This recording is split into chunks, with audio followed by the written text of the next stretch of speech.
ಇನ್ನು ಇವತ್ತು ಮಂಡ್ಯ ಮಹಾಯುದ್ಧದ ಅಖಾಡಕ್ಕೆ ಮಾಜಿ ಪ್ರಧಾನಿ ದೇವೇಗೌಡರು ಎಂಟ್ರಿಯನ್ನ ಕೊಡ್ತಾ ಇದ್ದಾರೆ. ಮೊಮ್ಮಗ ನಿಖಿಲ್ ಕುಮಾರಸ್ವಾಮಿ ಪರ ತಾತ ಗೌಡರು ಪ್ರಚಾರವನ್ನ ಮಾಡ್ತಾರೆ. ಕೆಆರ್ ಪೇಟೆ ಮತ್ತು ಶ್ರೀರಂಗಪಟ್ಟಣದಲ್ಲಿ ರೋಡ್ ಶೋ ಮೂಲಕ ಗೌಡರು ಮತಯಾಚನೆಯನ್ನ ಮಾಡ್ತಾ ಇದ್ದಾರೆ. ಇನ್ನು ಮೇಲುಕೋಟೆಯಲ್ಲಿ ನಿಖಿಲ್ ಕುಮಾರಸ್ವಾಮಿ ರೋಡ್ ಶೋ ನಡೆಸ್ತಾರೆ.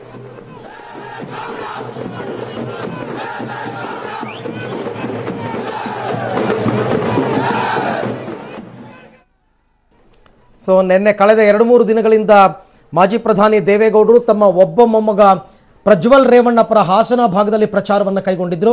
ಇವತ್ತು ಎರಡನೇ ಬಾರಿಗೆ ಅಂದರೆ ಮತ್ತೊಬ್ಬ ಮೊಮ್ಮಗನ ಪ್ರಚಾರಕ್ಕೋಸ್ಕರ ಮಂಡ್ಯಕ್ಕೆ ಆಗಮಿಸ್ತಾ ಇದ್ದಾರೆ. ಈ ಬಗ್ಗೆ ಮತ್ತಷ್ಟು ಮಾಹಿತಿಯನ್ನು ಪಡೆಯೋಣ. ನನ್ನ ಕೊಲೀಗ್ ನರಸಿಂಹಮೂರ್ತಿ ನನ್ನ ಜೊತೆ ಇವಾಗ ಜಾಯ್ನ್ ಆಗ್ತಾ ಇದ್ದಾರೆ. ನರಸಿಂಹಮೂರ್ತಿ, ದೇವೇಗೌಡರು ಏನೋ ಪ್ರಚಾರಕ್ಕೆ ಬರ್ತಾ ಇದ್ದಾರೆ, ಆದರೆ ಎರಡೂ ಪಕ್ಷಗಳಲ್ಲಿ ಇನ್ನೂ ಸಮನ್ವಯತೆನೇ ಕಂಡು ಬರ್ತಾ ಇಲ್ಲ ಮಂಡ್ಯ ಜಿಲ್ಲೆಯಲ್ಲಿ. ಹಾಗಾಗಿ ದೇವೇಗೌಡರಿಗೆ ಮಂಡ್ಯ ಕಾಂಗ್ರೆಸ್ ನಾಯಕರು ಯಾರಾದರೂ ಸಾಥ್ ಕೊಡ್ತಾರಾ ಇಲ್ವಾ ಇವತ್ತು?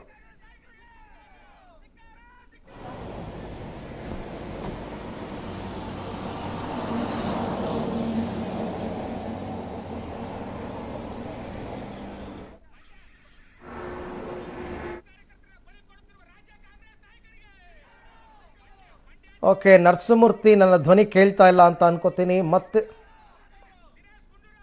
ಮಂಡ್ಯ ಲೋಕಸಭಾ ಕ್ಷೇತ್ರದಲ್ಲಿ ನಿಖಿಲ್ ಕುಮಾರಸ್ವಾಮಿ ಅವರ ಪರ ಪ್ರಚಾರವನ್ನ ಮಾಡೋದಕ್ಕೆ ಬಂದಿರತಕ್ಕಂತಹದ್ದು. ಯಾಕಂತ ಹೇಳಿದ್ರೆ ಇವತ್ತು ಕೆಆರ್ ನಗರ ಮತ್ತೆ ಶ್ರೀರಂಗಪಟ್ಟಣದ ಹಲವೆಡೆ ಸಭೆಗಳಲ್ಲಿ ಅವರು ಪಾಲ್ಗೊಳ್ತಿರ್ತಕ್ಕಂತಹದ್ದು. ಈ ವೇಳೆ ಉಭಯ ಅಂದ್ರೆ ಕಾಂಗ್ರೆಸ್ ಮತ್ತು ಜೆಡಿಎಸ್ ಎರಡೂ ಪಕ್ಷದ ಮುಖಂಡರು ಮತ್ತೆ ನಾಯಕರುಗಳ ಜೊತೆ ಚರ್ಚೆ.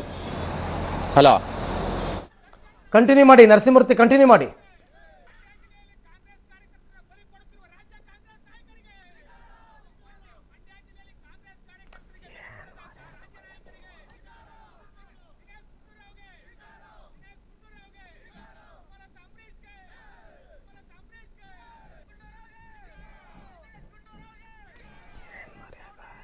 ಅರವಿಂದ್, ಉಭಯ ನಾಯಕರು ಅಂದ್ರೆ ಕಾಂಗ್ರೆಸ್ ಮತ್ತೆ ಜೆಡಿಎಸ್ ನ ಇಬ್ಬರು ಮುಖಂಡರುಗಳನ್ನ ಸೇರಿಸಿ ಸಭೆಯನ್ನ ಮಾಡಲಿದ್ದಾರೆ ಅಂತ ತಿಳಿದು ಬಂದಿರತಕ್ಕಂತಹದ್ದು. ಇವತ್ತು ಪ್ರಮುಖವಾಗಿ ಕೆಆರ್ ನಗರದಲ್ಲಿ ಸುಮಾರು 12:30 ಸುಮಾರಿಗೆ ದೇವೇಗೌಡರು ಕೆಆರ್ ನಗರಕ್ಕೆ ಬರ್ತಾರೆ. ಅಲ್ಲಿನ ಸ್ಥಳೀಯ ಮುಖಂಡರೊಂದಿಗೆ ಒಂದು ಚರ್ಚೆಯನ್ನ ಸಹ ನಡೆಸಲಿರ್ತಕ್ಕಂತಹದ್ದು. ಅಲ್ಲಿನ ಕಾರ್ಯಕರ್ತರು ಮತ್ತು ಪದಾಧಿಕಾರಿಗಳ ಜೊತೆ ಚರ್ಚೆ ನಿಖಿಲ್ ಕುಮಾರಸ್ವಾಮಿ ಗೆಲುವಿಗೆ ಯಾವೆಲ್ಲ ರಣತಂತ್ರವನ್ನ ರೂಪಿಸಬೇಕು ಅನ್ನೋ ನಿಟ್ಟಿನಲ್ಲಿ ಇವತ್ತು ಚರ್ಚೆಯನ್ನ ಮಾಡ್ತಕ್ಕಂತಹದ್ದು.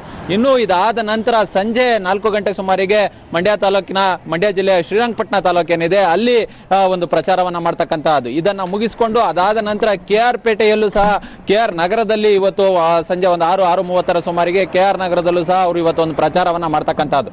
ಅಂದ್ರೆ ಈಗಾಗಲೇ ಮಂಡ್ಯದಲ್ಲಿ ಕಾಂಗ್ರೆಸ್ನ ಕೆಲ ಸ್ಥಳೀಯ ಮುಖಂಡರು ಯಾರಿದ್ದಾರೆ, ಸ್ಥಳೀಯ ಕಾರ್ಯಕರ್ತರು ಯಾರಿದ್ದಾರೆ, ಅವರು ಈಗಾಗಲೇ ನಾವು ಬೆಂಬಲವನ್ನು ಕೊಡೋದಿಲ್ಲ ಅಂತೇಳಿ ಬಹಿರಂಗವಾಗಿ ಬೆಳಗ್ಗೆ ಹೇಳಿರ್ತಕ್ಕಂತಹದ್ದು. ಇದು ಕೆಪಿಸಿಸಿ ಅಧ್ಯಕ್ಷರ ವಿರುದ್ಧ ಒಂದು ಘೋಷಣೆಯನ್ನ ಸಹ ಹೊರಡಿಸಿರ್ತಕ್ಕಂತಹದ್ದು. ಈ ಹಿಂದೆ ಸಾಕಷ್ಟು ಬಾರಿ ಈಗಾಗಲೇ ಕೆಲವರನ್ನ ಉಚ್ಚಾಟನೆ ಸಹ ಮಾಡಲಾಗಿದೆ. ಕಾಂಗ್ರೆಸ್ ಪಕ್ಷದಿಂದ ಅವರು ಬೆಂಬಲವನ್ನು ಕೊಡಲೇಬೇಕು ಅಂತೇಳಿ ತಾಕೀತನ್ನ ಸಹ ಮಾಡಲಾಗಿದೆ. ಆದ್ರೆ ಇದು ಯಾವುದಕ್ಕೂ ಅವರು ಸೊಪ್ಪಾಗ್ತಂತೆ ಕಾಣಿಸ್ತಿಲ್ಲ. ಅವ್ರು ಏನೇ ಮಾಡ್ಕೊಂಡ್ರು ಪರವಾಗಿಲ್ಲ, ನಾವು ಸುಮಲತಾರಿಗೆ ಬೆಂಬಲವನ್ನ ಕೊಡ್ತೀವಿ ಅಂತ ಕೆಲ ಗುಂಪು ಹೇಳ್ತಿರ್ತಕ್ಕಂತಹದ್ದು ಸಾಮಾನ್ಯವಾಗಿ ಕಂಡು ಬರ್ತಿರ್ತಕ್ಕಂತಹದ್ದು.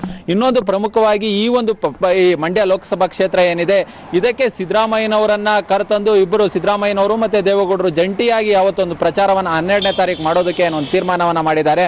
ಅವತ್ತು ಬಹುಶಃ ಎಲ್ಲ ಸರಿ ಹೋಗಬಹುದು ಅನ್ನೋ ನಿಟ್ಟಿನಲ್ಲಿ ಮಾತುಗಳು ಕೇಳ್ಬರ್ತಿರ್ತಕ್ಕಂತಹದ್ದು. ನರಸಿಂಹಮೂರ್ತಿ, ಅಟ್ಲೀಸ್ಟ್ ಇವತ್ತು ದೇವೇಗೌಡರು ಮಂಡ್ಯಕ್ಕೆ ಬರ್ತಾ ಇರೋದು ಒಂದು ಕಡೆ, ತಮ್ಮ ಅಭ್ಯರ್ಥಿ ಪರ ಪ್ರಚಾರ ಮಾಡೋದು ಒಂದು ಕಡೆ, ಆದರೆ ಮತ್ತೊಂದು ಚಾಲೆಂಜ್ ಇರ್ತಕ್ಕಂಥದ್ದೇ ಅವರು ಮಂಡ್ಯ ಕಾಂಗ್ರೆಸ್ಸಿಗರ ವಿಶ್ವಾಸವನ್ನು ಗಳಿಸ್ತಕ್ಕಂಥದ್ದು. ಆ ನಿಟ್ಟಿನಲ್ಲೂ ಕೂಡ ದೇವೇಗೌಡರು ಪ್ರಯತ್ನವನ್ನ ಪಡ್ತಾರಾ? ಕಾಂಗ್ರೆಸ್ ನಾಯಕರನ್ನ ಏನಾದರೂ ಕರೆದು ಮಾತನಾಡುವಂತಹ ಪ್ಲಾನ್ಸ್ ಏನಾದರೂ ಇದೆಯಾ ಅವರದು? ಮಂಡ್ಯ ಜಿಲ್ಲೆಯಲ್ಲಿ ಜೆಡಿಎಸ್ಗೆ ಬಹುವಾಗಿ ತಲೆನೋವಾಗಿ ಕಾಡ್ತಿರ್ತಕ್ಕಂತಹದ್ದು ಇಲ್ಲಿನ ಕೆಲ ಸ್ಥಳೀಯ ಕಾಂಗ್ರೆಸ್ನ ಕಾರ್ಯಕರ್ತರು ಮತ್ತೆ ಪದಾಧಿಕಾರಿಗಳ ಅಸಹಕಾರ ಏನಿದೆ, ಇದು ತುಂಬಾ ದೊಡ್ಡ ತಲೆನೋವಾಗಿ ಪರಿಣಮಿಸಿರ್ತಕ್ಕಂತಹದ್ದು. ಯಾಕಂತೇಳಿ ಸುಮಲತಾರವರು ಪ್ರಚಾರ ಮಾಡ್ತಕ್ಕಂತಹ ಸಂದರ್ಭದಲ್ಲಿ ರಾಜಾರೋಷವಾಗಿ ಬಾವುಟವನ್ನ ಹಾರಾಡಿಸ್ತಾರೆ. ಅದ್ರ ಬಗ್ಗೆ ಕಂಪ್ಲೇಂಟ್ ಕೊಟ್ಟರು ಸಹ ಕ್ಯಾರೆ ಅನ್ನೋದಿಲ್ಲ. ಇದಲ್ಲದೆ ಇವತ್ತು ಸಹ ಈಗಾಗಲೇ ಸಚ್ಚಿದಾನಂದ ಅವರ ಮನೆಯಲ್ಲಿ ಬೆಳಿಗ್ಗೆ ಸಾಕಷ್ಟು ಜನ ಕಾಂಗ್ರೆಸ್ ಕಾರ್ಯಕರ್ತರು ಬಹಿರಂಗವಾಗಿ ಅವರು ಒಂದು ಬೆಂಬಲವನ್ನ ಕೊಟ್ಟಿರ್ತಕ್ಕಂತಹದ್ದು. ಈ ಹಿನ್ನೆಲೆಯಲ್ಲಿ ಪ್ರಮುಖವಾಗಿ ಈ ವಿಚಾರವನ್ನು ಸಹ ದೇವೇಗೌಡರು ಇವತ್ತು ಜಿಲ್ಲೆಯ ಕಾಂಗ್ರೆಸ್ ನಾಯಕರ ಜೊತೆ ಒಂದು ಚರ್ಚೆಯನ್ನ ಮಾಡ್ತಾರೆ. ದಯವಿಟ್ಟು ಇದಕ್ಕೆ ಎಷ್ಟು ಸಾಧ್ಯವೋ ಅಷ್ಟು ಬೇಗ ಇತಿಶ್ರೀಯನ್ನ ಆಡ್ಬೇಕು ಅನ್ನೋ ನಿಟ್ಟಿನಲ್ಲಿ ಇವತ್ತು ಮಾತುಕತೆಯನ್ನ ನಡೆಸಲಿದ್ದಾರೆ. ಬಟ್ ಕಾಂಗ್ರೆಸ್ ನಾಯಕರ ಜವಾಬ್ದಾರಿ ಅಲ್ವಾ ಅದು ನರಸಿಂಹಮೂರ್ತಿ? ದೇವೇಗೌಡರು ಬರ್ತಾ ಇದ್ದಾರೆ ಅಂತಂದ್ಮೇಲೆ ದೊಡ್ಡ ನಾಯಕರು, ಕಾಂಗ್ರೆಸ್ನ ನಾಯಕರು ಪ್ರಚಾರಕ್ಕೆ ಅವ್ರಿಗೆ ಸಾಥ್ ಕೊಡ್ಬೇಕು ಅಲ್ವಾ? ಖಂಡಿತ. ಯಾಕಂತ ಹೇಳಿದ್ರೆ ಈಗಾಗಲೇ ಶೆಡ್ಯೂಲ್ ಆಗಿದೆ. ಅಂದ್ರೆ 12ನೇ ತಾರೀಕು ದೇವೇಗೌಡರು ಮತ್ತು ಸಿದ್ದರಾಮಯ್ಯ ಒಟ್ಟಿಗೆ ಮಂಡ್ಯದಲ್ಲಿ ಪ್ರಚಾರ ಮಾಡ್ತಾರೆ ಅಂತ ಹೇಳಲಾಗ್ತಿದೆ. ಆದ್ರೆ ಮಂಡ್ಯ ರಾಜ್ಯ ಕಾಂಗ್ರೆಸ್ ನಾಯಕರಿಗೆ